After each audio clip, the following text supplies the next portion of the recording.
you're doing your best to inspire a love of reading in kids. Love is a very strong word. So, I mean, it does connote that you have to have some sort of passion and desire to actually want to read.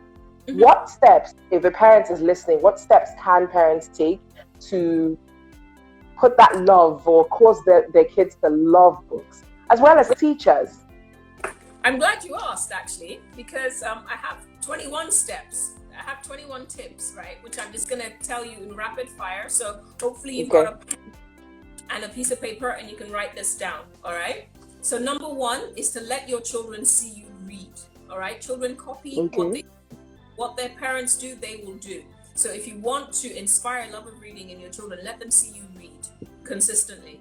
Number two, talk about the storyline of a book that they're reading. This is in no particular order, by the way, okay? So talk about storyline of the book that they're reading and ask them questions. That cultivates their curiosity, and it helps them to think about what it is they're reading and how it's been presented. Number three, get them books of movies that they like. So if they're watching a particular movie, Hedgehog, Peppa Pig, whatever, and they like it, and you feel you've been struggling to get them to read, then find a book, a Peppa Pig book or whatever book, and let them read those books. And don't dismiss those types of books as junk or whatever. Most of them are not. But it's an intro. It's a way in to actually get the child to start reading. So if there's a movie that they like, look for a book about the movie, and then let them read the book, or get the book first, and then after the book, let them watch the movie, right? So if there's a book and there's a movie about it, get the book and then let them watch the movie. Then number four, audiobooks. Even if they don't like to read, you can get them audiobooks. And this works well for some adults as well, because some adults say they don't have time. They don't have time to read. So listen to it, play it in the car as you're taking your kids to school. Obviously, this is after, once schools are open up again, just play it for them. Let them listen to the books if they don't want to read it. Number five, organize a trip to the library. Now, that's obviously when everything is opened up again, right? We take them to cinemas, to the beach, to the mall, whatever. But how about the library? We have some pretty decent libraries here. So why not just organize a trip to a library? And then when you get to the library, organize a treasure hunt, speak to the librarian and hide clues about different things in different areas of the library and give them a prize every time they find a new clue. That demystifies libraries, it demystifies books, and it makes books fun. Make it a destination. Number six, have a home library or a reading corner in your house. So even if you live in a small apartment, designate a table or a chair and just say, okay, this is the reading chair. So anytime you want to read, you pick up your book, come sit down, read, that type of a thing. Or even when you're demonstrating reading to them, get your book and go and sit in the reading chair so they see you sitting in the reading chair reading. For your library, you can just have a small table, you can have a shelf and just put some books and, and christen it. This is the, Okonkwo Home Library, whatever, call it the library and that's what it becomes. Number seven, bring books to life.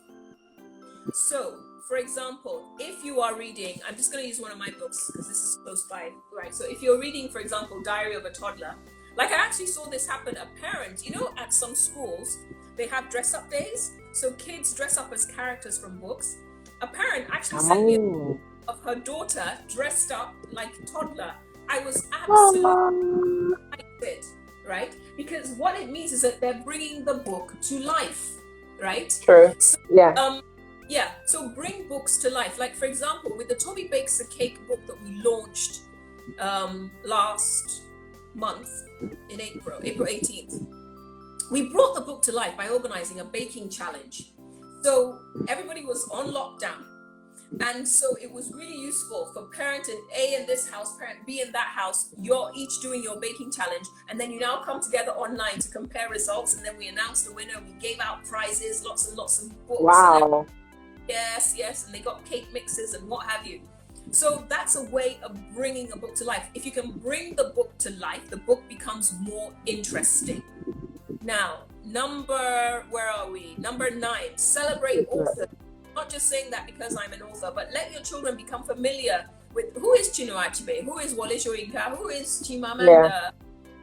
Let them become familiar with various authors from around the world. As you celebrate authors, they themselves become interested not more in reading, but also in becoming authors themselves, in writing themselves. Number 9, take your children to festivals like the Akara Children's Book Festival. There are literary festivals for children, there are reading festivals for children, there are book festivals for children all over the world. So when airports open up again and people are traveling again, once all of this, coronavirus issue has been, decisively dealt with and people are traveling, when you go on holiday, don't just plan random holidays. Don't just say we're going to Disneyland or Legoland or whatever, which are great places to visit, please. But in addition, organize your holidays around reading festivals for children. They happen in every country across the world. Just deliberately plan it so that the next time you go away somewhere, there's a reading festival, and take your kids to the reading festival, or there's a book festival. It's a lot of fun. It's something different for them to do outside of the hotel, outside of the house. They're not just staring at the screen, and it's not just mindless entertainment. It's actually constructive, productive way to engage their time. Number 10, make sure that you're actually giving your children access to suitable books, because sometimes the reason why the children are not reading is because they don't have age-appropriate books. And this should probably be number 2, my number 2 point, right? After let them see you read. Give them age-appropriate books. Give them access to suitable books. Some kids don't read because they don't have access to books. Some kids don't read because they don't have access to suitable books. Some kids don't read because they don't have access to age-appropriate books. A 6-year-old, a 5-year-old wants picture books, right? A 5-year-old wants books that has images, right? They're not interested in great big huge chapter books. Chapter books are for advanced readers. Chapter books are for adults. Kids want graphics. They want to see pictures, right? So that is point number 10. Make sure that you give your children access to suitable books, age-appropriate books. Number 11, spread books around the house and let it look like an accidentally on purpose thing. You have a book here, a book there, in the dining room, even in the kitchen, your recipe books, in the bathroom even, everywhere, maybe except the bedroom. Some people don't believe in having books in the bedroom, but anyway, that's, I don't see anything wrong with it.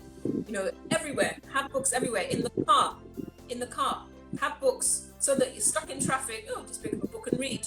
Right? You're converting random time. So spread books around the house. Number 12, read aloud. Experts have shown that there is benefit in reading aloud to children.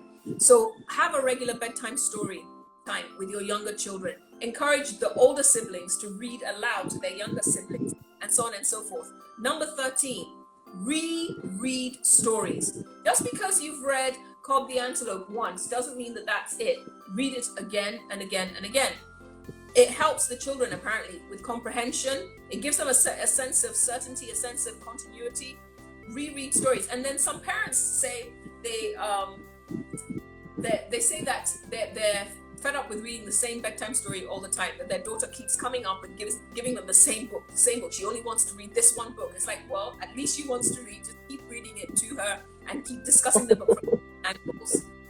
Number 14 is similar to what I mentioned before. Get picture books for the younger ones, right? They like looking at pictures. Number 15, if you can, look for rhyming picture books for the very, very young ones. They love rhyming picture books that have a certain melody, that have a certain cadence to them. Rhythm, yeah. Music helps them learn, helps them to retain what they've read. So look for rhyming picture books as well and get them rhyming picture books. An example of a rhyming picture book is The Gruffalo by Julia Donaldson, or The New Small Person by Lauren Child. Those are examples of rhyming picture books. Number 16, recipes.